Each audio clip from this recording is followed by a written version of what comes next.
कफन चोर आणि खिचडी चोर बिरुदही कमी पडतील एवढा कोरोना काळात भ्रष्टाचार, मुख्यमंत्र्यांचा आरोप।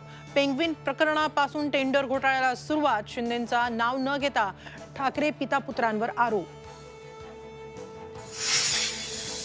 स्वतःला कारतूस म्हणवणाऱ्यांनी नागपूरकडे लक्ष द्यावं, जयंत पाटलांचा फडणवीसांना टोला। तर मी मुख्यमंत्री झाल्यानंतर विरोधकांचं नागपूरवर विशेष प्रेम, फडणवीसांचा प्रतिटोला।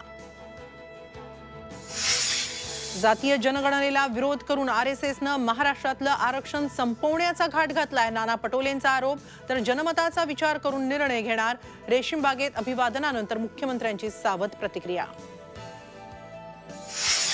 केरळमध्ये रुग्ण वाढल्यानं महाराष्ट्र सरकार सतर्क, वैद्यकीय शिक्षण मंत्र्यांनी नागपूरमध्ये बोलावली डॉक्टर आणि अधिकाऱ्यांची तातडीची बैठक। वाराणसीमध्ये नरेंद्र मोदी विरुद्ध प्रियंका गांधी मध्ये सामना रंगण्याची शक्यता। इंडिया आघाडीच्या बैठकीत ममता बॅनर्जींनी प्रस्ताव ठेवल्याची सूत्रांची माहिती। आणि राज्यात थंडीचा कडाका वाढला, धुळे परभणीत महाबळेश्वरपेक्षा कमी तापमानाची नोंद, तर विदर्भातही थंडीची लाट।